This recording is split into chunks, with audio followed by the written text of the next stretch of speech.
So hello everyone, welcome to our channel. আজকের ভিডিওতে আমরা যে অঙ্কের অধ্যায়টা সম্পর্কে আলোচনা করব সেটা হচ্ছে নাম্বার সিস্টেম বা হচ্ছে সংখ্যাতত্ত্ব। তোমাদের মোটামুটি যে সমস্ত পরীক্ষায় অঙ্ক আসে সেখানে এই নাম্বার সিস্টেম বা সংখ্যাতত্ত্ব থেকে কিন্তু কোশ্চেন থাকে। আচ্ছা, আরেকটা কথা বলে রাখি, আমরা এই চ্যানেলেই ম্যাথের প্রত্যেকটা অধ্যায় সম্পর্কে ডিটেলসে আলোচনা করব। প্রথমে আমরা থিওরি পার্টগুলো দেখব, পরে আমরা সেখান থেকে বিভিন্ন এক্সামে যে সমস্ত কোশ্চেনগুলো এসছে বা আসতে পারে সেগুলো সম্পর্কে ডিটেলসে আলোচনা করব। আরেকটা কথা বলে রাখি, টেলিগ্রাম চ্যানেলের লিঙ্ক ডিসক্রিপশন বক্সে দেওয়া আছে, সেখান থেকে তোমরা জয়েন হয়ে যেতে পারো। সেই টেলিগ্রাম চ্যানেলে বিভিন্ন ধরনের স্টাডি ম্যাটেরিয়াল তোমরা কিন্তু পেয়ে যাবে। তো নাম্বার সিস্টেম বা সংখ্যাতত্ত্বের কথা যদি বলা হয়, প্রথমে যেটা আমাদের জানতে হবে যে ডিজিট কোনগুলো হয়, ঠিক আছে? দেখো, ডিজিটের কথা যদি আমরা বলি, একদম যদি আমরা ১ থেকে শুরু করি, মানে 1, 2, 3, 4, 5, 6, 7, 8, 9 আর হচ্ছে 0, টোটাল এই 10টা যে অঙ্ক দিয়ে আমরা বিভিন্ন সংখ্যা তৈরি করি, এগুলোকেই আমরা ডিজিট বলছি, ঠিক আছে? তাহলে এগুলোকেই আমরা কি বলছি? ডিজিট বলছি, ডিজিট, ঠিক আছে? এবার এদের মধ্যে শুধুমাত্র যদি দেখো, এই যে জিরো যে ডিজিটটা, এই জিরো ডিজিটটাকে বলা হয় ইনসিগনিফিক্যান্ট ডিজিট, ঠিক আছে? জিরোটাকে কি বলা হচ্ছে? ইনসিগনিফিক্যান্ট, ইনসিগনিফিক্যান্ট ডিজিট, অর্থাৎ বাংলায় যদি বলি তাহলে হচ্ছে অতাৎপর্যহীন, ঠিক আছে? বা তাৎপর্যহীন সংখ্যা, ঠিক আছে? তাৎপর্যহীন অঙ্ক, সংখ্যা না অঙ্ক বলবে। আর একদম এই 1 থেকে শুরু করে একদম এই 9 পর্যন্ত এদেরকে বলা হয় সিগনিফিক্যান্ট ডিজিট। এদেরকে কি বলা হয়? Significant digit, significant digit. আচ্ছা, সিগনিফিক্যান্ট ডিজিট বলতে কি? সিগনিফিক্যান্ট ডিজিট বলতে তাৎপর্যপূর্ণ সংখ্যা, ঠিক আছে? এগুলো একদম বেসিক, এগুলো পরীক্ষায় আসে না, তবে জানাটা দরকার। আচ্ছা, তারপর যদি আমরা বলি নিউমেরালস বা সংখ্যার কথা যদি বলি, দেখো যে কোনো সংখ্যা আমরা লিখতে পারি। এবারে সেই সংখ্যার ক্ষেত্রে দুটো জিনিস আমাদেরকে জিজ্ঞেস করে, ঠিক আছে? কটা জিনিস জিজ্ঞেস করে? দুটো জিনিস। একটা হচ্ছে তোমার ফেস ভ্যালু, ঠিক আছে? একটা হচ্ছে কি? ফেস ভ্যালু, আর একটা হচ্ছে প্লেস ভ্যালু। একটা হচ্ছে ফেস ভ্যালু, একটা হচ্ছে প্লেস ভ্যালু। দেখো, ফেস ভ্যালুটাকে বাংলায় বলা হয় প্রকৃত মান, ঠিক আছে? কি বলা হয়? প্রকৃত মান। আর প্লেস ভ্যালু যেটা, সেটাকে বাংলায় বলা হয় স্থানীয় মান, ঠিক আছে? বাংলায় কি বলা হয়? স্থানীয় মান। এবারে দেখো, স্থানীয় মান আর প্রকৃত মান আমরা আগে জেনে এসেছি। ধরো একটা সংখ্যা নেওয়া যাক, তাহলে উদাহরণ দিলে বুঝতে পারবে। ধরো একটা আমি সংখ্যা লিখে দিচ্ছি, ধরো 2, 3, হ্যাঁ, 9, 7, 0 আর হচ্ছে 2, ঠিক আছে? এবারে দেখো, এখানে যদি আমি 9 এর কথা বলি, স্পেসিফিক্যালি আমি কার কথা বলছি? 9 এর কথা বলছি। তাহলে ফেস ভ্যালু বা হচ্ছে প্রকৃত মান যেটা হয় সেটা 9ই হবে। তার মানে ফেস ভ্যালু বা প্রকৃত মান কোনটা? না, যে সংখ্যাটা আছে সেটাই, ঠিক আছে? তার মানে এখানে 9 এর কথা যদি আমরা বলি, স্পেসিফিক্যালি 9 এর কথা বলা হচ্ছে, তাহলে 9 এর ফেস ভ্যালু কত হবে? 9ই হবে, ঠিক আছে? যদি আমরা 2 এর ফেস ভ্যালু বলি প্রথমটার ক্ষেত্রে, তাহলে 2 এর ফেস ভ্যালু হচ্ছে 2ই হবে। এখানে দেখো, 7 এর ফেস ভ্যালু যদি বলি, তাহলে 7 এর ফেস ভ্যালু 7ই হবে। এবারে প্লেস ভ্যালু কি বলতে কি বোঝাচ্ছে বলো তো? ধরো আমরা পড়তাম ছোটবেলায় একক, দশক, শতক, ঠিক আছে? হাজার, এটা ধরো অযুত, এটা লক্ষ, ঠিক আছে? প্লেস ভ্যালু বলতে ধরো আমি যদি স্পেসিফিক্যালি 9 এর কথা বলি, তাহলে 9 দেখো হাজারে আছে। দেখো 9 হাজারে আছে মানে 9 এর স্থানীয় মানটা কত হয়ে যাবে? টোটাল হচ্ছে 9000 কিন্তু হয়ে যাবে, ঠিক আছে? এটা বোঝার আরেকটা নিয়ম হচ্ছে যে 9 এর যদি আমাকে স্থানীয় মান জিজ্ঞেস করে, 9 আমি লিখলাম, এর পরে যতগুলো সংখ্যা আছে ততগুলো তুমি শূন্য বসিয়ে দেবে, তাহলেই তোমার কিন্তু স্থানীয় মান বা হচ্ছে প্লেস ভ্যালুটা কিন্তু হয়ে যাবে। সিমিলারলি দেখো 2 এর কথা যদি বলি, দেখো দুটো 2 আছে এখানে। দেখো, প্রথম যদি এই 2 এর কথা বলা হয়, তাহলে লক্ষ আছে, তার মানে 2 এর পেছনে কটা শূন্য বসবে? 5টা শূন্য বসবে। তাহলে 2 এর পেছনে কটা শূন্য বসে গেল? 5টা শূন্য। এই 2 এর কথা যদি বলো, সেটা তাহলে 2ই হবে। কারণ এককের ঘরে যে অঙ্কটা বসবে তার স্থানীয় মান যা আর প্রকৃত মান একই হবে, যেহেতু সে এককের ঘরে বসে আছে, ঠিক আছে? আচ্ছা, 7 এর যদি স্থানীয় মানের কথা বলা হয়, 7 এর পরে দেখো দুটো শূন্য রয়েছে, তার মানে 7 এর স্থানীয় মান কত হয়ে যাবে? 700 হবে, 7 যেহেতু শতকের ঘরে রয়েছে, ঠিক আছে? আচ্ছা, এখানে আরেকটা কথা বলে রাখি, 0 হচ্ছে এমন একটা সংখ্যা যার ফেস ভ্যালু আর প্লেস ভ্যালু একই হয়, ঠিক আছে? তাহলে 0 হচ্ছে এমন একটি সংখ্যা যার হচ্ছে ফেস ভ্যালু যা হবে তার প্লেস ভ্যালুও একই হবে। মানে স্থানীয় মান আর প্রকৃত মান 0-র ক্ষেত্রে কি হয়? একই হয়, ঠিক আছে? এটাই কেবলমাত্র যতগুলো ডিজিট আছে একটাই ডিজিট যার হচ্ছে স্থানীয় মান যত আর প্রকৃত মান তত হয়, ঠিক আছে? তাহলে স্থানীয় মান, প্রকৃত মান চলে গেল। এরপরে যেটা আমাদেরকে জানতে হবে সেটা হচ্ছে টাইপস অফ নাম্বার বা নাম্বার কত ধরনের হয়, ঠিক আছে? দেখো, টাইপস অফ নাম্বারের কথা যদি বলি, ঠিক আছে? Types of number, types of numbers মানে সংখ্যা কত রকম হয়, ঠিক আছে, টাইপস অফ নাম্বারস। মোটামুটি তোমরা 11 ধরনের নাম্বার কিন্তু এখানে পড়বে, ঠিক আছে, 11 ধরনের নাম্বার আমরা পড়ি। প্রথমে দেখো পরের পেজে চলে আসি, পরের পেজে যদি আমি চলে আসি, দেখো প্রথম যদি যেটা আমরা পড়বো সেটা হচ্ছে ন্যাচুরাল নাম্বারস, ঠিক আছে, ন্যাচুরাল নাম্বারস। প্রথমে যেটা আমরা পড়বো সেটা কি, ন্যাচুরাল নাম্বারস, ঠিক আছে, যেটা বাংলায় বলা হয় স্বাভাবিক সংখ্যা। স্বাভাবিক সংখ্যা, আমি ইংলিশ টার্মগুলো ইউজ করছি কেন না, বিভিন্ন পরীক্ষায় দেখবে শুধুমাত্র ইংলিশে কোশ্চেন থাকে, যেমন সিজিএল সিএইচএসএল মানে এসএসসি যে কোশ্চেনগুলো হয় বা রেলের পরীক্ষার জন্য, তার জন্য আমরা ইংলিশ টার্মগুলো ইউজ করছি আর বাংলা টার্মগুলো ইউজ করছি, যাতে তোমরা মানে দুটোতেই বুঝতে পারো। দেখো ন্যাচুরাল বা স্বাভাবিক সংখ্যা কাকে বলা হবে, মোটামুটি 1 থেকে শুরু করে মানে যা সংখ্যা তুমি লিখতে পারবে সেগুলোই সমস্ত হচ্ছে ন্যাচুরাল নাম্বার। তার মানে ন্যাচুরাল নাম্বার কোনগুলো হবে, 1 থেকে শুরু হলো, তাহলে 1 2 3 4 এরকম করে করে যতদূর পর্যন্ত যাবে সেগুলো সবই কী হবে, তোমার ন্যাচুরাল নাম্বার বা স্বাভাবিক সংখ্যা। একে ডিনোট করা হয় কি দিয়ে, একে ডিনোট করা হয় এন দিয়ে, যেহেতু ন্যাচুরাল নাম্বার তাহলে ডিনোট করা হবে কি দিয়ে, এন দিয়ে, ঠিক আছে। আর এখানে একটা জিনিস মনে রাখতে হবে, জিরোর যদি কথা বলি, zero is not a natural number, ঠিক আছে, নট এ ন্যাচুরাল নাম্বার, তার মানে জিরো কিন্তু স্বাভাবিক সংখ্যা নয়, ঠিক আছে। এটা স্পেসিফিক্যালি মনে রাখতে হবে যে ন্যাচুরাল নাম্বার বা স্বাভাবিক সংখ্যার মধ্যে জিরো কিন্তু থাকে না, ঠিক আছে। নেক্সট যেটা চলে আসবো সেটা হচ্ছে হোল নাম্বার, সেটা কি, হোল নাম্বার, যাকে বাংলায় বলা হয় পূর্ণ সংখ্যা, ঠিক আছে, কি বলা হয়, পূর্ণ সংখ্যা বা হচ্ছে হোল নাম্বার। এবারে পূর্ণ সংখ্যার কথা যদি বলা হয়, পূর্ণ সংখ্যা শুরু হয় কোথা থেকে না, জিরো থেকে। ডিফারেন্স এটাই, এটা শুরু হবে জিরো থেকে, তার মানে 0 1 2 3 এরমভাবে চলতে থাকবে, এগুলো হচ্ছে পূর্ণ সংখ্যা সব। মানে শুধু যদি 1 2 3 4 থাকে তাহলে সেগুলো ন্যাচুরাল নাম্বার বা স্বাভাবিক সংখ্যা হলো, যদি জিরো ওর মধ্যে ঢুকে যায় তাহলে সেটা কি হয়ে যাবে, হোল নাম্বার বা পূর্ণ সংখ্যা, ঠিক আছে। আচ্ছা, এটাকে কী দিয়ে ডিনোট করা হয় না, এটাকে ডিনোট করা হয় ডাব্লিউ দিয়ে, যেহেতু হোল নাম্বার ডাব্লিউ দেখতে পাচ্ছ, একে ডাব্লিউ দিয়ে ডিনোট করা হয়। আর সব থেকে স্মলেস্ট যে হোল নাম্বারটা হবে, স্মলেস্ট, ঠিক আছে, স্মলেস্ট হোল নাম্বার কত হয়ে যাবে, জিরো হয়ে যাবে। আর এখানে স্মলেস্ট যে ন্যাচুরাল নাম্বার ছিল সেটা কত হয়ে যাবে না, সেটা হচ্ছে 1 হয়ে যাবে, ঠিক আছে। তারপরে যেটা আছে দেখো ইন্টিজার্স, ঠিক আছে, ইন্টিজার্স, ইন্টিজার্স মানে কি, ইন্টিজার্সটাকে বাংলায় বলা হয় যে ইন্টিজার্স মানে হচ্ছে জাস্ট হচ্ছে পূর্ণ সংখ্যায় তুমি ধরতে পারো, ঠিক আছে। আচ্ছা, ন্যাচুরাল নাম্বার এটা হোল নাম্বার গেল, ঠিক আছে, ইন্টিজার্সকে তুমি পূর্ণ সংখ্যায় ধরতে পারো, তবে এই পূর্ণ সংখ্যাটা দুরকম হয়ে যাবে, ঠিক আছে, করকম হয়ে যাবে, দুরকম কেন, দেখো দুরকম কেন, দেখো একটা হয় পজিটিভ ইন্টিজার্স, একটা নেগেটিভ ইন্টিজার্স, একটা কি হবে পজিটিভ ইন্টিজার্স আর একটা হবে নেগেটিভ ইন্টিজার্স, মানে একটা ধনাত্মক পূর্ণ সংখ্যা, একটা ঋণাত্মক পূর্ণ সংখ্যা, ঠিক আছে। এবারে টোটাল যদি ইন্টিজার্সের কথা বলো তাহলে ইন্টিজার্সটা কিন্তু মাইনাস থেকে শুরু হয়, মানে ডট ডট করে এলো, ধরো -2 -1, তারপরে 0 থাকবে, তারপরে +1 +2, এভাবে কিন্তু এটা চলতে থাকবে। এবার এটাকে ডিনোট করা হয় কি দিয়ে না, ডিনোট করা হয় তো তোমার হচ্ছে আই দিয়ে, যেহেতু ইন্টিজার্স তাহলে ডিনোট করা হবে কি দিয়ে, আই দিয়ে, ঠিক আছে। এবারে পজিটিভ ইন্টিজার্স কোনগুলো, যেগুলো পজিটিভ সংখ্যা থাকবে সেগুলো পজিটিভ ইন্টিজার্স, আর যেগুলো নেগেটিভ ইন্টিজার্স সেগুলোতে নেগেটিভ সংখ্যা থাকবে। পজিটিভটাকে ডিনোট করা হয় আই প্লাস দিয়ে, ঠিক আছে, কোথা থেকে শুরু হবে, 1 থেকে শুরু হবে, তার মানে 1 2 3 4 এগুলো হচ্ছে সব পজিটিভ ইন্টিজার্স, যেটাকে তুমি ন্যাচুরাল নাম্বারও বলতে পারো, ঠিক আছে। আর নেগেটিভ ইন্টিজারকে প্রকাশ করা হয় আই মাইনাস দিয়ে, শুরু হবে কোথা থেকে না, ধরো তোমার হচ্ছে -1 -2 -3, এগুলো হচ্ছে সব কি, এগুলো সব হচ্ছে নেগেটিভ ইন্টিজার্স, ঠিক আছে। আচ্ছা, এখানে এটা মনে রাখতে হবে, জিরোর কথা যদি বলো specifically, zero is neither positive or negative, তার মানে জিরোটা হচ্ছে পজিটিভ ইন্টিজারের মধ্যেও নেই আর নেগেটিভ ইন্টিজারের মধ্যেও কিন্তু জিরোটা কিন্তু নেই, ঠিক আছে। তারপরে যেটা পূর্ণ সংখ্যা আসবে, মানে যে সংখ্যাটা আসবে সেটা হচ্ছে ইভেন নাম্বারস, ঠিক আছে, ইভেন নাম্বারস। এবার এই ইভেন নাম্বারটা কি, ইভেন নাম্বারটাকে বাংলায় আমরা বলি যুগ্ম সংখ্যা বা জোড় সংখ্যা, ঠিক আছে, বাংলায় আমরা কি বলি, যুগ্ম সংখ্যা বা জোড় সংখ্যা। জোড় সংখ্যা কোনগুলো হবে না, যাদের হচ্ছে যে সংখ্যাগুলো 2 দিয়ে ডিভিজিবল হবে বা 2 দিয়ে ভাগ যাবে, তারপরে 2 দিয়ে বিভাজ্য হবে, তার মানে ডিভিজিবল বাই হচ্ছে 2, ঠিক আছে, 2 দিয়ে যেগুলো বিভাজ্য হবে। এবার একে ডিনোট করা হবে কি দিয়ে, একে ডিনোট করা হয় ইভেন নাম্বারগুলোকে, তেমনভাবে কোনো ডিনোট করা হয় না, তুমি এক্স টেক্স কিছু একটা ডিনোট করতে পারো। তাহলে সংখ্যাগুলো কি কি হবে, সংখ্যাগুলো 2 4 6 8 এভাবে চলতে থাকবে, এগুলো হচ্ছে সব ইভেন নাম্বার বা জোড় সংখ্যা।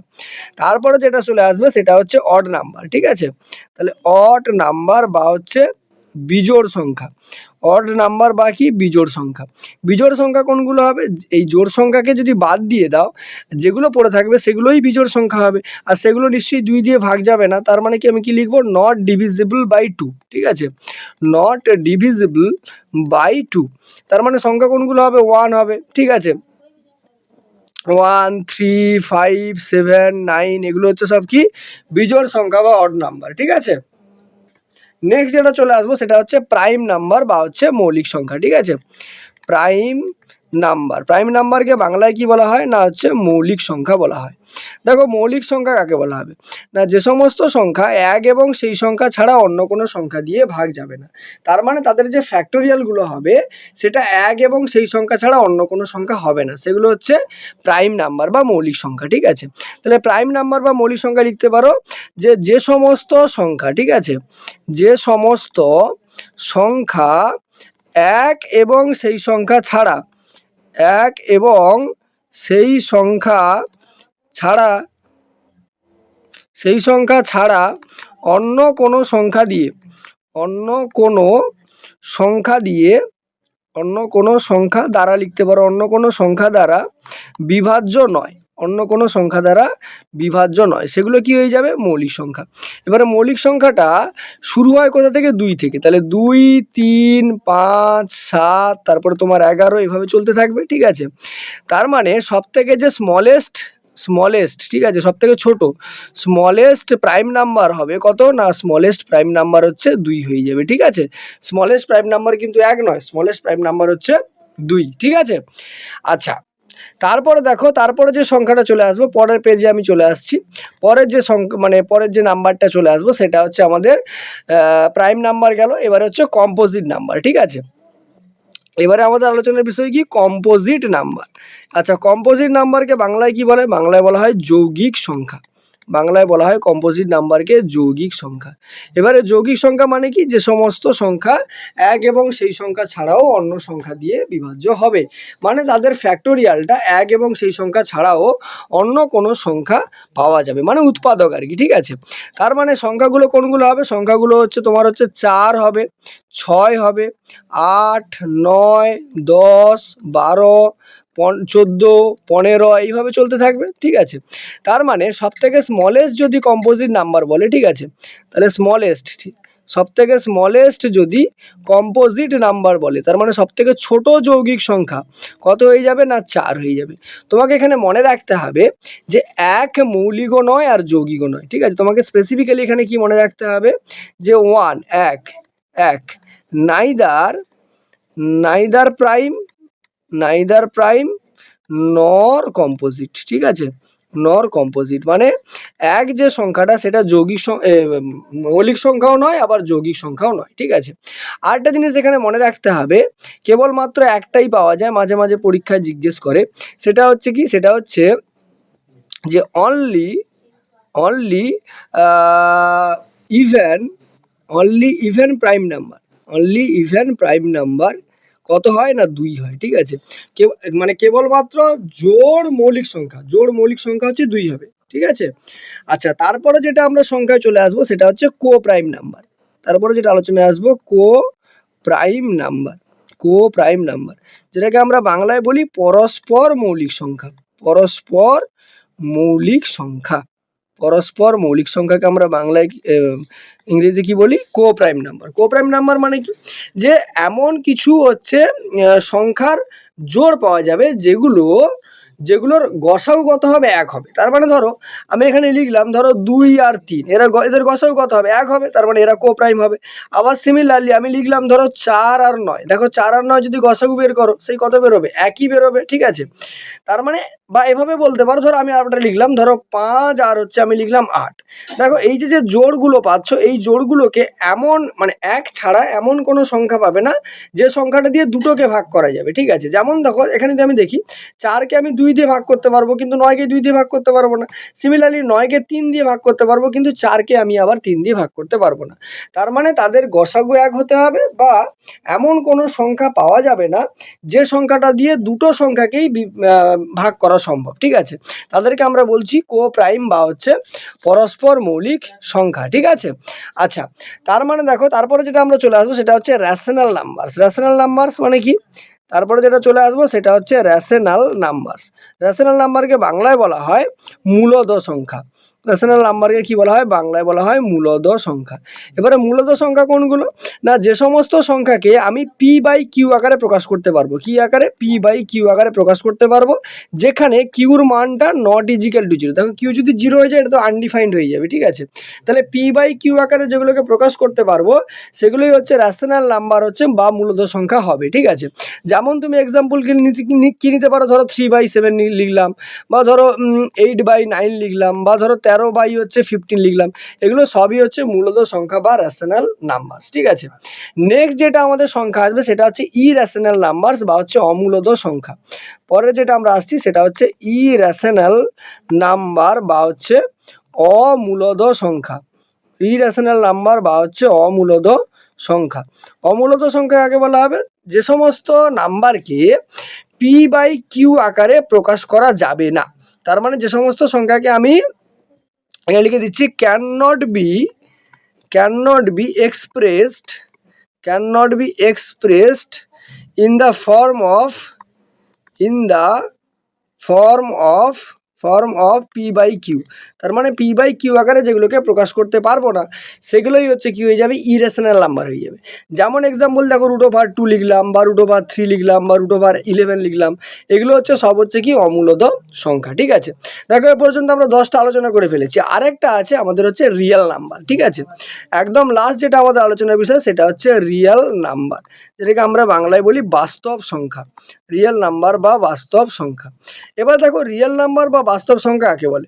রিয়েল নাম্বার বা বাস্তবের সংখ্যা যদি বলি, যে সমস্ত হচ্ছে সংখ্যাগুলো রেশনাল নাম্বারও হবে আবার ইরেশনাল নাম্বারও হবে, সেগুলোকে আমরা কি বলবো? রিয়েল নাম্বার বলবো, ঠিক আছে। তার মানে এগুলো হচ্ছে রেশনালও হবে, ঠিক আছে, রেশনাল নাম্বারও হবে, প্লাস হচ্ছে আবার ইরেশনাল নাম্বারও হবে। তার মানে মূলদ সংখ্যাও হবে আবার অমূলদ সংখ্যাও হবে। এগুলোকে ডিনোট করা হয় আর দিয়ে, ঠিক আছে। কি হয়, ধরো 7/9 হলো, এটা হচ্ছে কি? এটা দেখো তোমার হচ্ছে মূলদ সংখ্যা। আবার ধরো আমি √2 লিখলাম, এটা অমূলদ সংখ্যা। ধরো √5 লিখলাম, অমূলদ সংখ্যা। পাই লিখলাম, ঠিক আছে। তাহলে এই যে সংখ্যাগুলোকে রিয়েল নাম্বার বলা হচ্ছে।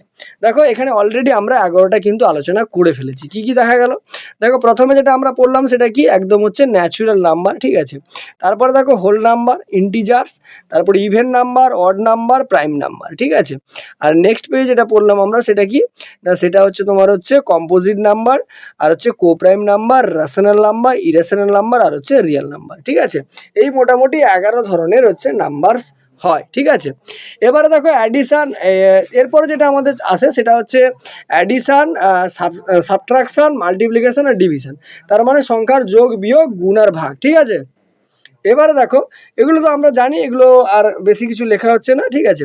এবারে দেখো যেটা আমাদের একদম পরীক্ষায় বেশি জিজ্ঞেস করে সেটা হচ্ছে ডিভিজিবিলিটি টেস্ট, ঠিক আছে।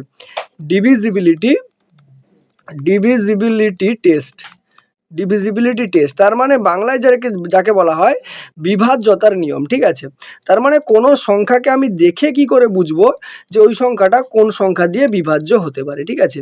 বিভাজ্যতার নিয়ম, মোটামুটি বিভাজ্যতার নিয়মে তোমাকে 1 থেকে মোটামুটি 17-18 পর্যন্ত তোমাকে মনে রাখতে হবে, ঠিক আছে।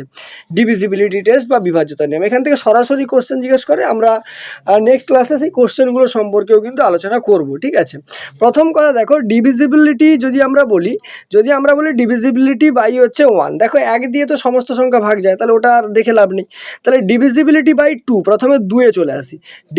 ডিভিজিবিলিটি বাই 2 যদি বলা হয়, দেখো 2 দিয়ে কোন সংখ্যাগুলো ভাগ যাবে? না, যেসব সংখ্যার, আমি এখানে ছোট করে লিখে দিচ্ছি, যেসব সংখ্যার শেষ, ঠিক আছে, যেসব সংখ্যার শেষ অঙ্কটা কি হবে? 0 হবে অথবা হচ্ছে জোড় সংখ্যা হবে। 0 অথবা কি হবে? জোড় সংখ্যা হবে, সেগুলো হচ্ছে সমস্ত 2 দিয়ে ভাগ যাবে। যেমন সংখ্যাগুলো কি লিখতে পারি? ধরো আমি লিখলাম 250, ঠিক আছে, শূন্য আছে তার মানে 2 দিয়ে বিভাজ্য। ধরো লেখা হলো 222, তাহলে জোড় আছে, সংখ্যা ভাগ যাবে। তার মানে ধরো বা আমি লিখলাম 436, তাহলে জোড় সংখ্যা আছে, তাহলে 2 দিয়ে ভাগ যাবে। তাহলে যে সমস্ত সংখ্যার শেষে শূন্য অথবা জোড় সংখ্যা থাকবে সেগুলোই 2 দিয়ে বিভাজ্য হবে। নেক্সট দেখো, যদি আমরা ডিভিজিবিলিটি বাই 3 বলি, তাহলে 3 দিয়ে ভাগ করার নিয়ম কি না, যে অঙ্কগুলো আছে তার সমস্ত অঙ্কগুলোকে তুমি যোগ করবে, যোগ করে যে যোগফলটা পাবে সেই যোগফল যদি 3 দিয়ে বিভাজ্য হয় তাহলে সংখ্যাটাও 3 দিয়ে ভাগ যাবে। তার মানে অঙ্কগুলির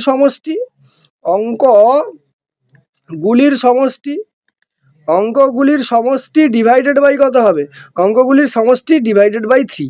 যদি ভাগ চলে যায় তাহলে 3 দিয়ে বিভাজ্য, আর যদি ভাগ না যায় তাহলে 3 দিয়ে বিভাজ্য নয়। ধরো একটা সংখ্যা নেওয়া যাক, আমার একটা সংখ্যা হচ্ছে 156 এর কথা যদি বলি, তাহলে এখানে দেখো 1 যুক্ত 5 যুক্ত 6 আছে, তাহলে যদি যোগ করা হয় 12 আসবে, 12টা 3 দিয়ে বিভাজ্য, তার মানে 156ও 3 দিয়ে বিভাজ্য হবে। সিমিলারলি ধরো আমি 321 লিখলাম, 321কে দেখো 3 যুক্ত 2 যুক্ত 1 হবে, তাহলে 3 2 5 1 6, দেখো এটাও 3 দিয়ে বিভাজ্য, তার মানে 321 কি হবে, 3 দিয়ে বিভাজ্য হবে। ঠিক আছে, তারপর দেখো ডিভিজিবিলিটি বাই 4। ঠিক আছে, পরে যেটা চলে আসবো আমরা 4 দিয়ে বিভাজ্যতার নিয়ম। 4 দিয়ে যদি বিভাজ্যতার নিয়ম বলি, শেষ দুটো ডিজিট দেখতে হবে, যত বড় সংখ্যা হোক শেষ দুটো ডিজিট যদি 4 দিয়ে ভাগ যায় তাহলে সংখ্যাটা 4 দিয়ে ভাগ যাবে। তার মানে শেষ দুটি অঙ্ক 4 দ্বারা বা 4 দিয়ে বিভাজ্য। ঠিক আছে, 4 দিয়ে যদি বিভাজ্য হয়ে যায় তাহলে সেটা 4 দিয়ে পুরো সংখ্যাটা ভাগ যাবে। যেমন দেখো তোমাকে একটা উদাহরণ দেখাই, ধরো বললাম সাপোজ 256, ঠিক আছে, 256, ঠিক আছে, 256। এবার যদি এর শেষ ডিজিট দেখো কত রয়েছে, 56 রয়েছে। 56কে যদি আমি 4 দিয়ে ভাগ করে, দেখো 4 দিয়ে ভাগ চলে যাবে, কত হবে, 4 1 4, 16, 4 4 16, 14, মানে ভাগ চলে গেল। তার মানে 256 কত হবে, 4 দিয়ে ভাগ যাবে এটা। ঠিক আছে, তার মানে শেষ দুটো ডিজিট আমাকে খেয়াল করতে হবে, যত বড় সংখ্যাই হোক না কেন, 4 অঙ্কের 5 অঙ্কের 6 অঙ্কের যত বড় সংখ্যা হোক, শেষ দুটো ডিজিট যদি 4 দিয়ে ভাগ যায় তাহলে পুরো সংখ্যাটাও কিন্তু 4 দিয়ে বিভাজ্য হবে। ঠিক আছে, নেক্সট যেটা চলে আসবো সেটা হচ্ছে 5 দিয়ে বিভাজ্যতার নিয়ম। 5 দিয়ে বিভাজ্যতার নিয়ম হচ্ছে, 5 দিয়ে বিভাজ্যতার নিয়ম কি, যে অঙ্কটা দেওয়া আছে তার শেষ, ঠিক আছে, একদম শেষ ডিজিটটা বা শেষ অঙ্কটা কি হতে হবে, 0 হতে হবে অথবা 5 হতে হবে, তাহলে সেটা যত বড় সংখ্যাই হোক না কেন 5 দিয়ে বিভাজ্য হবে। যেমন একটা এক্সাম্পল নেওয়া যাক, ধরো 2 3 5 7 0 দেওয়া আছে, লাস্টে 0 পাচ্ছ, 5 দিয়ে বিভাজ্য হবে। সিমিলারলি দেখো, ধরো আমি বললাম 2 4 6 5, দেখো শেষে 5 পাচ্ছ, তার মানে ওটাও কি হবে, 5 দিয়ে ডিভিজিবল হবে। ঠিক আছে, তাহলে 5 দিয়ে ভাগ যাওয়ার নিয়ম কি গেল, শেষে 0 অথবা 5 থাকতে হবে। শেষে দেখো তারপরে যেটা চলে আসবো 6 দিয়ে বিভাজ্যতার নিয়ম। 6 দিয়ে বিভাজ্যতার নিয়ম কি, যে সমস্ত সংখ্যা 3 এবং 2 দিয়ে ভাগ যাবে সেগুলো 6 দিয়ে বিভাজ্য হবে। তার মানে বিভাজ্য হতে হবে কত দিয়ে, বিভাজ্য হতে হবে 3 এবং 2 দিয়ে। 3 এবং 2 দিয়ে বিভাজ্য হলে সেই সংখ্যাগুলো 6 দিয়েও ভাগ যাবে। ঠিক আছে, যেমন দেখো একটা এক্সাম্পল নেওয়া যাক, যদি আমি এখানে এক্সাম্পল একটা সংখ্যা লিখি, সাপোজ ধরো আমি বললাম যে 1440, ঠিক আছে, এই সংখ্যার যদি দেখো শেষে 0 আছে, 0 আসে মানে 2 দিয়ে ভাগ যাবে। আর অঙ্কগুলোকে যদি যোগ করো, দেখো 4 আর 4 8 আর 1 9, তার মানে 9 3 দিয়ে ভাগ যাবে না, এই সংখ্যাটাও 3 দিয়ে ভাগ যাবে। একে যদি তুমি ভাগ করো, তুমি 6 দিয়ে কিন্তু ভাগ চলে যাবে। ভাগ করলে দেখো 6 2 12, 24 আসবে, 6 4 24, 6 0 0, তার মানে 6 দিয়ে ভাগ চলে গেল। তাহলে 6 দিয়ে বিভাজ্যতার নিয়ম হচ্ছে, যত বড় সংখ্যা হোক না কেন সেই সংখ্যাটা যদি 3 আর 2 দিয়ে বিভাজ্য হয় তাহলে পুরো সংখ্যাটাই কি হবে, 6 দিয়েও কিন্তু বিভাজ্য হবে। ঠিক আছে, নেক্সট যেটা আমরা আলোচনায় আসবো সেটা হচ্ছে 7 দিয়ে বিভাজ্যতার নিয়ম। 7 দিয়ে বিভাজ্যতার নিয়মটা কিন্তু পরীক্ষায় বেশিরভাগ ক্ষেত্রে দেখা যায়, দিয়ে দেয়। ঠিক আছে, 7 দিয়ে ভাগ যাওয়ার নিয়ম কি, 7 দিয়ে ভাগ যাওয়ার নিয়ম হচ্ছে, যে সংখ্যাটা তুমি নিচ্ছ, ঠিক আছে, ধরো সাপোজ আমি বললাম যে আমি একটা সংখ্যা নিচ্ছি, ধরো 658, ঠিক আছে, 658, এই যে সংখ্যাটা নেওয়া হলো, সংখ্যাটার এককের ঘরের অঙ্কটা তোমাকে বাদ দিয়ে দিতে হবে। এককের ঘরের অঙ্ক বাদ দিতে হবে মানে এককের ঘরের অঙ্ক কত আছে, এখানে 8 আছে, তাহলে এই 8টাকে তোমাকে বাদ দিতে হবে। বাদ দিয়ে কত পড়ে আছে, তাহলে 65 পড়ে আছে, তাহলে আমি কি লিখবো, 65 ইন্টু 2 গুণিত কত না 8, ঠিক আছে, 65 মাইনাস হবে, সরি 65 মাইনাস 2 গুণিতক 8, তার মানে কত পাবো, 65 মাইনাস হচ্ছে 16, তার মানে 65 থেকে 16 যদি বাদ দাও তাহলে 49 পেলে, 49টা 7 দিয়ে ভাগ যাবে, 49টা 7 দিয়ে ভাগ যাওয়া মানে এই যে 658 ছিল এটাও 7 দিয়ে কিন্তু বিভাজ্য হবে। তার মানে একক স্থানীয় অঙ্কটা তোমাকে বাদ দিতে হবে, বাদ দিয়ে বাদবাকি যা সংখ্যা পড়ে থাকবে সেই সংখ্যাটা থেকে ওই একক স্থানীয় অঙ্কের দ্বিগুণ যে সংখ্যাটা হয় সেটাকে বিয়োগ করতে হবে। বিয়োগফল যদি 7 দিয়ে বিভাজ্য হয় তাহলে পুরো অঙ্কটাও 7 দিয়ে কিন্তু বিভাজ্য হবে, ঠিক আছে। চলে আসবো দেখো নেক্সট পেজে, অর্থাৎ পরের পেজে। এবারে দেখো আমরা যেটা পড়বো সেটা হচ্ছে 8 দিয়ে বিভাজ্যতার নিয়ম। 8 দিয়ে বিভাজ্যতার নিয়ম কি? 8 দিয়ে বিভাজ্যতার নিয়ম হচ্ছে, যদি এমন কোনো সংখ্যা হয়, ঠিক আছে, যাদের লাস্টের 3টে ডিজিট 8 দিয়ে বিভাজ্য, ঠিক আছে, লাস্টের 3টে ডিজিট 8 দিয়ে বিভাজিত হবে, তাহলে লাস্ট বা শেষ লিখে দিলাম, শেষ 3টে ডিজিট, শেষ 3 ডিজিট ডিভিজিবল বাই হচ্ছে ডিভিজিবল বাই 8। তাহলে শেষের 3টে ডিজিট 8 দিয়ে ভাগ যেতে হবে, অথবা শেষের 3টে ডিজিট লাস্ট 3টে ডিজিট 0 হতে হবে, লাস্ট 3 ডিজিট কী হতে হবে, লাস্ট 3 ডিজিট 0 হতে হবে, তাহলে সেই সংখ্যাটা 8 দিয়ে ভাগ যাবে, ঠিক আছে। তার মানে সংখ্যাগুলো কী হবে, সংখ্যা ধরো একটা এক্সাম্পল নেওয়া যাক, সংখ্যাগুলো ধরো একটা সংখ্যা লিখলাম, ধরো 2256, ঠিক আছে। এর লাস্টের যদি 3টে ডিজিট দেখো 256কে যদি তুমি 8 দিয়ে ভাগ করো, দেখো 8 3 24, 8 2 16, ভাগ চলে যাচ্ছে। তার মানে এই যে 2256 এটাও 8 দিয়ে বিভাজ্য হবে। তার মানে লাস্ট 3টে ডিজিট 8 দিয়ে ভাগ যেতে হবে, অথবা লাস্টের 3টে ডিজিট 0 হতে হবে, বা 3টে বা তার বেশি 0 হতে হবে, ঠিক আছে। ধরো আমি লিখলাম 9635, ধরো 4টে 0, দেখো লাস্টের 3টে ডিজিট 0, তার মানে এটাও কি হবে, 8 দিয়ে বিভাজ্য হবে। নেক্সট দেখো যেটা চলে আসবো সেটা হচ্ছে 9 দিয়ে বিভাজ্যতার নিয়ম। 9 দিয়ে বিভাজ্যতার নিয়ম 3 দিয়ে বিভাজ্যতার নিয়মের সঙ্গে একই রকম। তার মানে আমায় কি করতে হবে, সমস্ত ডিজিটগুলোর যোগ করতে হবে। তাহলে সাম অফ অল ডিজিট, ঠিক আছে, sum of all digit divisible by 9, ঠিক আছে, ডিভিজিবল বাই হচ্ছে 9। তার মানে যদি হচ্ছে সমস্ত ডিজিটের যোগফল 9 দিয়ে ভাগ যায়, তাহলে সংখ্যাটাও 9 দিয়ে ভাগ যাবে। যেমন একটা এক্সাম্পল নেওয়া যাক, ধরো আমি লিখলাম 8019, ঠিক আছে। তো এই ডিজিটগুলি দেখো 8 যুক্ত 1 যুক্ত 0 যুক্ত 9, যোগ করলে কত আসবে, 18 আসবে। 18 9 দিয়ে ভাগ যায়, তার মানে এই পুরো সংখ্যাটাও 9 দিয়ে ভাগ যাবে, ঠিক আছে। এবার যেটা আসবো সেটা হচ্ছে 10 দিয়ে বিভাজ্যতার নিয়ম। দেখো 10 দিয়ে বিভাজ্যতার একদম সহজ নিয়ম, যে একদম লাস্ট যে ডিজিটটা আছে, ঠিক আছে, একদম যে লাস্ট ডিজিটটা 0 হতে হবে। লাস্ট ডিজিট যদি 0 হয়ে যায়, তাহলে সেই সংখ্যাটা 10 দিয়ে ভাগ কিন্তু যাবে। যেমন ধরো 110 10 দিয়ে ভাগ যাবে, ধরো 2250, এটাও 10 দিয়ে ভাগ যাবে। তার মানে তোমাকে লাস্ট ডিজিট কী হতে হবে, 0 হতে হবে, তবেই সেটা 10 দিয়ে ভাগ যাওয়া সম্ভব, ঠিক আছে। নেক্সট যেটা চলে আসবো 11 দিয়ে ভাগ যাওয়ার নিয়ম, ঠিক আছে। 11 দিয়ে ভাগ যাওয়ার নিয়মটা পরীক্ষায় আসে, এটা ইম্পর্টেন্ট, ঠিক আছে। 11 দিয়ে ভাগ যাওয়ার নিয়ম কি, যে সংখ্যাগুলো আছে তার ইভেন প্লেসগুলোকে যোগ করতে হবে আর অড প্লেসগুলোকে যোগ করতে হবে, ঠিক আছে। তার মানে ধরো আমি লিখলাম, ধরো এক্স ওয়াই, ধরো পি কিউ আর আছে, ঠিক আছে। তাহলে এর ইভেন প্লেসগুলো মানে কি কি, ইভেন মানে ধরো এক্সের সাথে পি, পি এর সাথে আর, এই যে তিনটেকে যোগ করতে হবে। তার মানে এক্স প্লাস পি প্লাস আর করলাম, আর এখান থেকে আর কে পড়ে আছে, ওয়াই আর কিউ, আর এটা হচ্ছে আর এখানে হচ্ছে বড় হাতের আর, এটা হচ্ছে ওয়াই আর হচ্ছে কিউ, যোগ করলাম। এবারে এদের যে ডিফারেন্সটা পাবো, তার মানে এটা একটা যোগ করে কিছু একটা পাবো, এটাও যোগ করে কিছু একটা পাবো। এদের ডিফারেন্সটা যদি 0 হয়, বা এমন কোনো ডিফারেন্স যদি পাওয়া যায় যেটা 11 দিয়ে বিভাজ্য, তাহলে পুরো সংখ্যাটাই কী হবে, 11 দিয়ে বিভাজ্য হবে। যেমন একটা এক্সাম্পল নেওয়া যাক, ধরো বলা হলো, একটা বড় এক্সাম্পল নিচ্ছি, ধরো 2865423, আচ্ছা একটু ভালো করে লিখে দিই, 2865423। এবার যদি তুমি যোগ করতে শুরু করো, তাহলে দেখো 2-এর সাথে 6 যোগ হবে, 6 2 8, 8 4 12, 12 3 কত হবে, 12 3 হচ্ছে 15, তাহলে একটা 15 বেরিয়ে গেল। আর দেখো 8 5 13, 13 দিয়ে 15, 15 বেরিয়ে গেল। তাহলে এদের ডিফারেন্স করো, কত আসছে, 0 আসছে। তার মানে কি হবে, সেটা 11 দিয়ে ভাগ কিন্তু যাবে, ঠিক আছে। নেক্সট যদি চলে আসি আমাদের 12 দিয়ে বিভাজ্যতার নিয়ম। 12 দিয়ে ভাগ যাওয়ার নিয়ম কি, এবারে চলে আসছি আমরা 12 দিয়ে ভাগ যাওয়ার নিয়ম কি দেখে নেব। 12 দিয়ে ভাগ যাওয়ার নিয়ম হচ্ছে, যে সমস্ত সংখ্যা 4 এবং 3 দিয়ে ভাগ যাবে, সেগুলোই কি হবে, 12 দিয়ে ভাগ যাবে। তার মানে 12 দিয়ে ভাগ যাওয়ার নিয়ম কি, যে ডিভিজিবল বাই 4 and 3, ঠিক আছে। 4 এবং 3 দিয়ে ভাগ গেলে সেটা হচ্ছে 12 দিয়ে ভাগ যাবে। যেমন একটা এক্সাম্পল নেওয়া যাক, এক্সাম্পল যেমন আমি ধরে নিচ্ছি, ধরো আমি কথায় বললাম যে 2 2 4 4, ঠিক আছে। দেখো 4 দিয়ে ভাগ যাওয়ার নিয়ম কী ছিল, শেষের দুটো ডিজিট 4 দিয়ে ভাগ যেতে হবে। দেখো 44 4 দিয়ে ভাগ যায়, তার মানে এটা 4 দিয়ে ভাগ যাবে। আর 3 দিয়ে ভাগ যাওয়ার নিয়ম কী ছিল, যে সবগুলোকে যোগ করে যদি যোগফল 3 দিয়ে ভাগ যায়, দেখো 2 2 4 4 8 4 12, 12 3 দিয়ে ভাগ যায়, তার মানে 4 আর 3 দিয়ে ভাগ যাচ্ছে, তার মানেই এটা কী হবে, 12 দিয়ে ভাগ যাবে, ঠিক আছে। তারপরে যেটা চলে আসবো ডিভিজিবল বাই হচ্ছে 15, ঠিক আছে। 14টা করে দিই, 13টা অতটা লাগে না, 13 কোনো নিয়ম সেরকমভাবে নেই। 14টা দেখো, 14 দিয়ে ডিভিজিবল করার নিয়ম কি, যে একটা সংখ্যা যদি ডিভিজিবল বাই 7 অ্যান্ড 2, ঠিক আছে, 7 এবং 2 দিয়ে ভাগ গেলে তাহলে সেই সংখ্যাটা কিন্তু 14 দিয়েও ভাগ যাবে।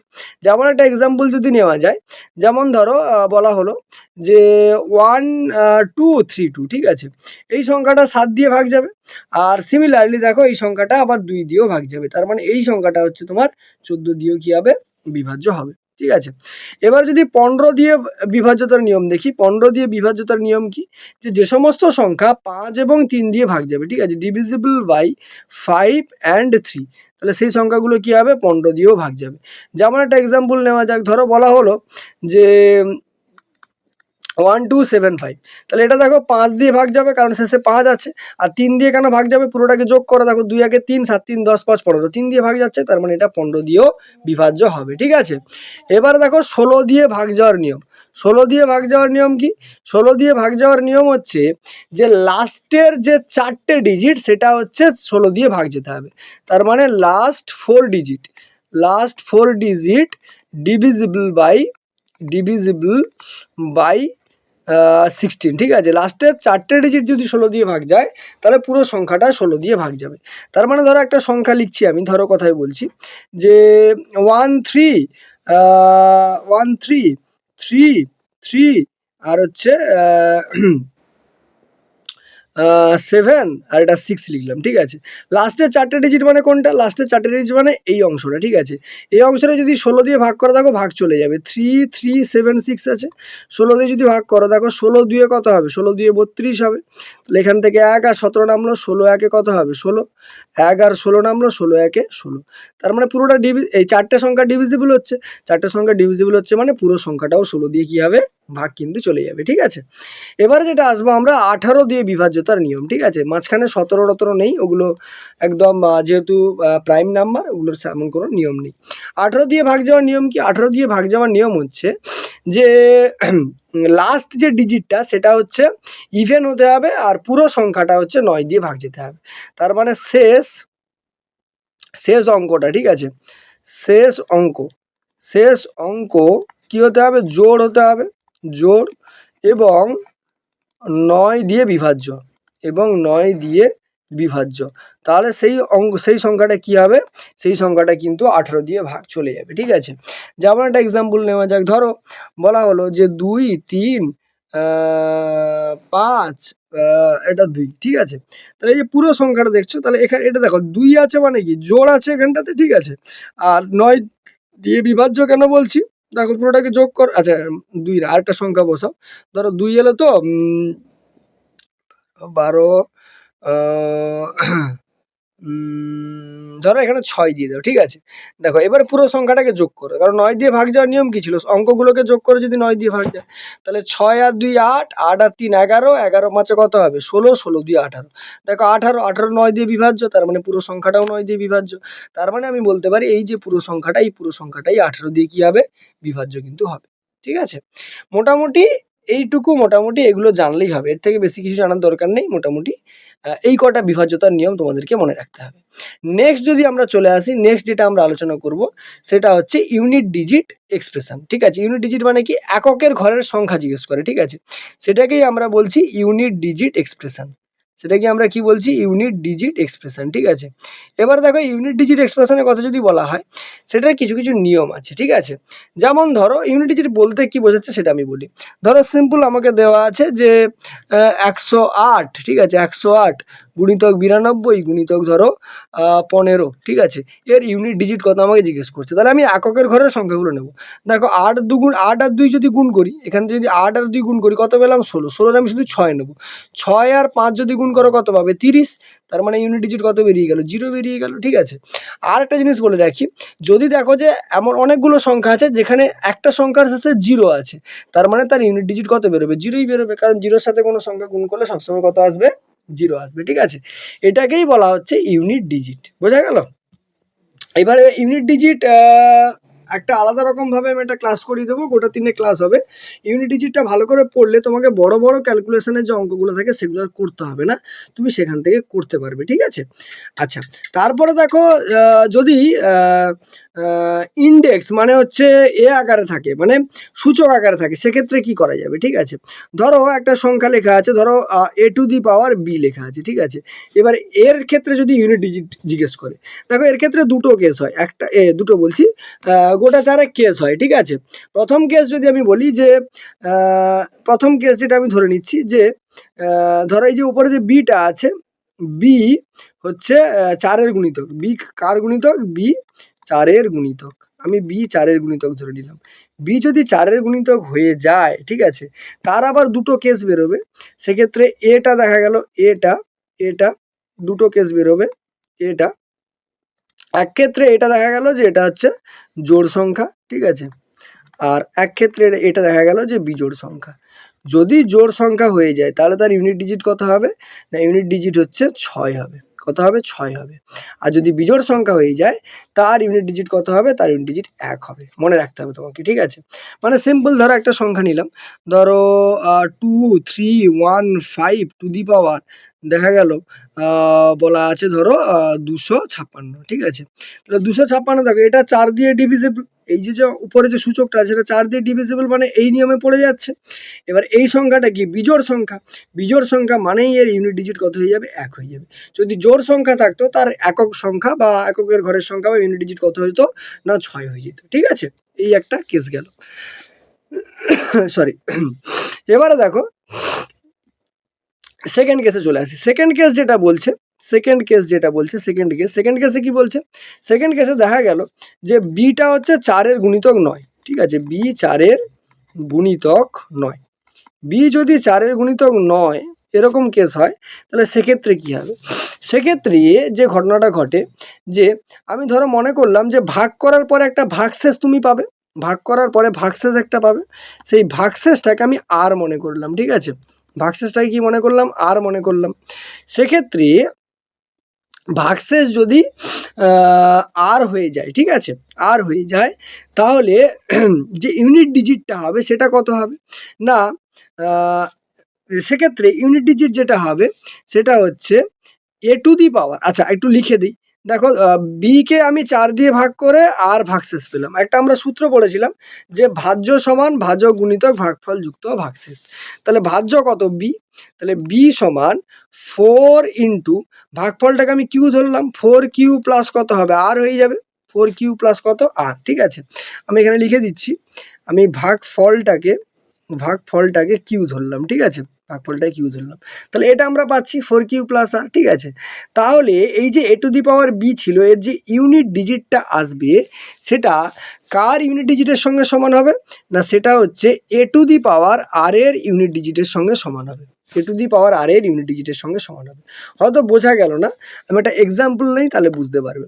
ধরো একটা এক্সাম্পল আমি এখানে নিচ্ছি, সাপোজ আমি বলছি যে ধরো আমার দেওয়া আছে যে 7 টু দি পাওয়ার 105, এবার এই সংখ্যাটা দেখো 105, 4-এর গুণিতক নয়, ঠিক আছে। সেক্ষেত্রে আমি কি করব, এটাকে 4 দিয়ে ভাগ করবো আগে, তাহলে 105কে যদি আমি 4 দিয়ে ভাগ করি কত রিমাইন্ডার আসবে, দেখো 4 2 8 কত এলো, 25 এলো, তাহলে 4 6 কত হবে, 24, তার মানে রিমাইন্ডার কত আসছে, 1। এবারে দেখো এটাই তো এ টু দি পাওয়ার বি ছিল, তার মানে এর মান কত, 7, তাহলে 7-এর মাথায় এটাই হচ্ছে আমার কি, আর, ঠিক আছে। তাহলে 7-এর মাথায় কত আসবে, 1, তার মানে 7, তাহলে ইউনিট ডিজিট কত হয়ে যাবে, 7 হয়ে যাবে, ঠিক আছে। এই হচ্ছে, এটা গেল। এবারে দেখো কেস নাম্বার 3 কি বলছে, কেস নাম্বার 3 বলছে যে দেখা গেল যে ইউনিট ডিজিট হচ্ছে মানে এর যে ইউনিট ডিজিটটা 1 0 5 আর হচ্ছে 6, ঠিক আছে, এগুলো যদি ছাড়া অন্য কিছু হয়, ঠিক আছে, এগুলো ছাড়া যদি মানে এগুলো যদি থাকে 1 5 এগুলো যদি থাকে, তাহলে সেটা সেক্ষেত্রে কি হবে, ঠিক আছে। হ্যাঁ, তাহলে সেক্ষেত্রে কি হবে, মানে ইউনিট ডিজিট বলতে কি বোঝানো হচ্ছে, দেখো যদি, দেখো এখানে আমি লিখে দিচ্ছি, ইফ এর যে ইউনিট ডিজিটটা সেগুলো যদি এগুলো থাকে, কি কি থাকে, না ধরো 0 1 5 6 এগুলো থাকে, তাহলে যে ইউনিট ডিজিটটা হবে সেটা সেম ইউনিট ডিজিটই থাকবে, ঠিক আছে। তার মানে কি, ধরো একটা সংখ্যা নিলাম 5, 7, 6, টু দি পাওয়ার কত রয়েছে না, ধরো 1151, ঠিক আছে। তার মানে তুমি এখানে খেয়াল করো যে 6, এখানে ইউনিট ডিজিট কত এসছে, এর ইউনিট ডিজিট 6 চলে এসছে, তাহলে এর ইউনিট ডিজিট কত হবে, এর ইউনিট ডিজিট 6ই হবে। কেন 6 হলো, দেখো এটা কিন্তু 4-এর গুণিতক নয়, 1151 এটা কিন্তু 4-এর গুণিতক নয়, ঠিক আছে। তার মানে এখানে যে ইউনিট ডিজিট ছিল সিমিলার ইউনিট ডিজিট এখানে চলে আসবে। ধরো আবার একটা সংখ্যা নিলাম, ধরো আমি সাপোজ বলছি যে 900 টু দি পাওয়ার ধরো 51, ঠিক আছে। তার মানে এর ক্ষেত্রে যে ইউনিট ডিজিট আসবে, এর ইউনিট ডিজিট কত, 0 আছে, তার মানে এখানেও এর ইউনিট ডিজিট কত আসবে, 0 আসবে। তার মানে আমি কোনো সংখ্যার ক্ষেত্রে যদি 0156 দেখি, তাহলে ওটার ইউনিট ডিজিট সিমিলার একক ঘরের সংখ্যা সিমিলারই হবে, ঠিক আছে।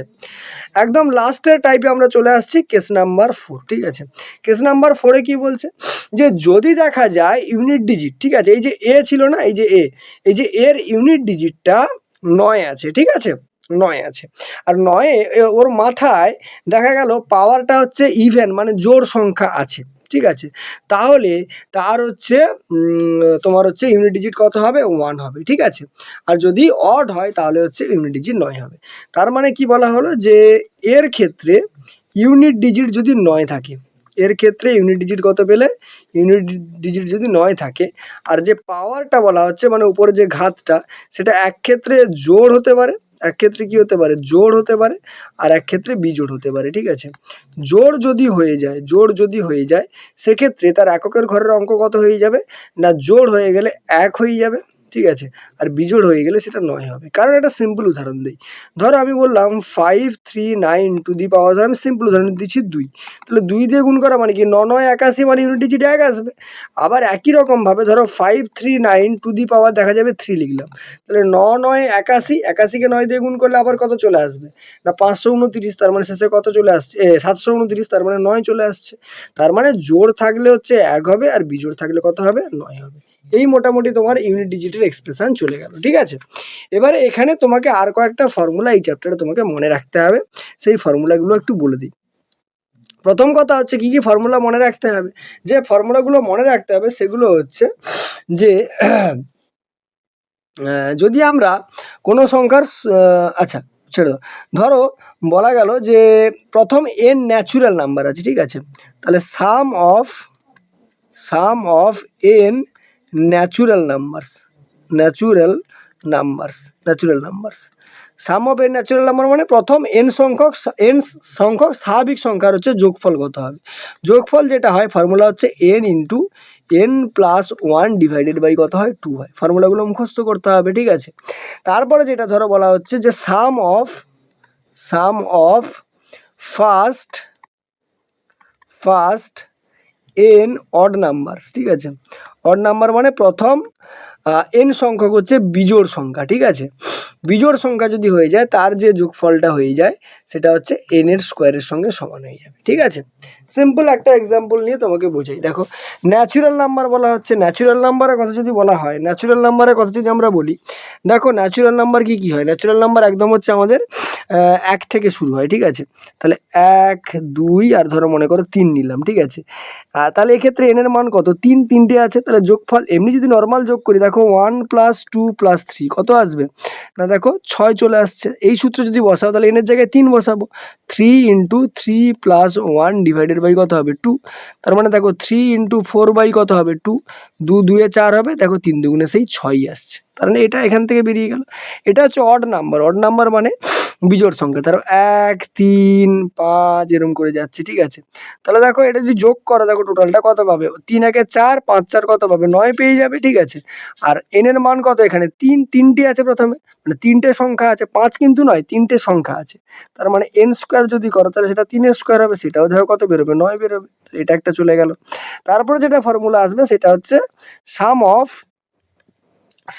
Of first n even numbers, ঠিক আছে, ইভেন নাম্বারস। তার মানে প্রথম n সংখ্যক জোড় সংখ্যার হচ্ছে যোগফল কত হবে। জোড় সংখ্যা যেটা যোগফল হয় সেটা n × n+1 হয়, কত হয় n × n+1, ঠিক আছে। তারপরে যেটা চলে আসবো, আর এগুলো আর আমি দেখাচ্ছি না, একই রকম ফর্মুলা তোমাকে মুখস্থ করতে হবে।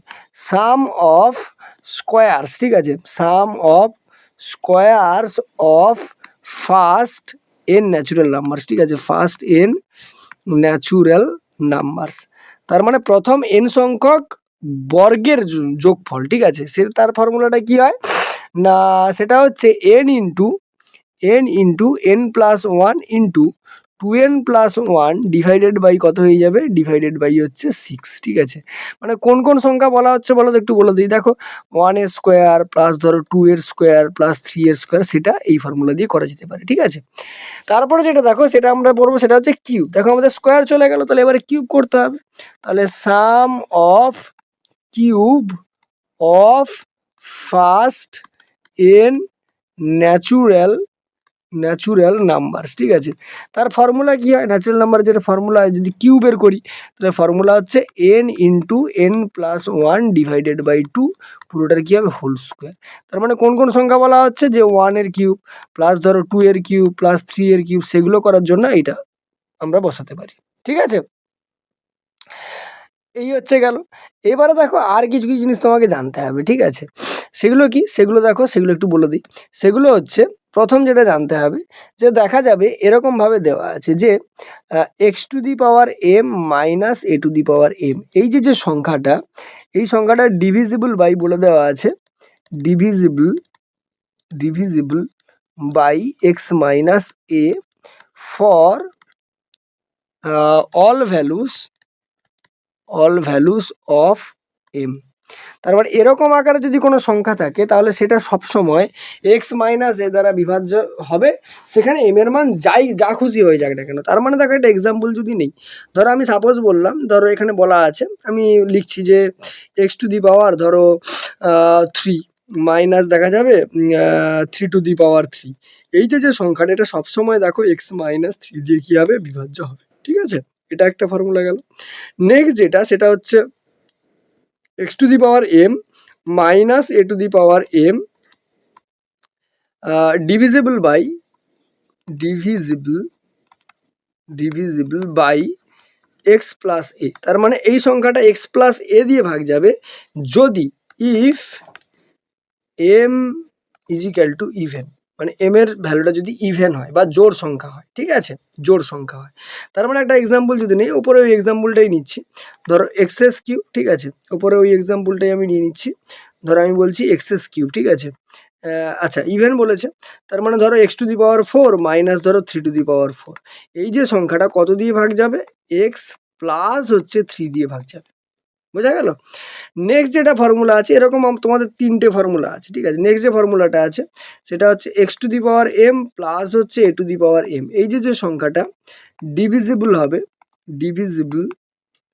Divisible by x plus a, এটা x প্লাস a দিয়ে ভাগ যাবে কখন না, যখন হচ্ছে if m equal to odd, ঠিক আছে, অড যদি অড ভ্যালু হয় বা বিজোড় সংখ্যা হয়, ঠিক আছে। তার মানে কি, একটা উদাহরণ নেওয়া যায়, x⁴ ধরো অড বলেছে 3 প্লাস হচ্ছে 3⁴, এটা কত দিয়ে ভাগ যাবে না, x প্লাস 3 দিয়ে ভাগ যাবে, যেহেতু এখানে m এর ভ্যালুটা কি, বিজোড়, ঠিক আছে।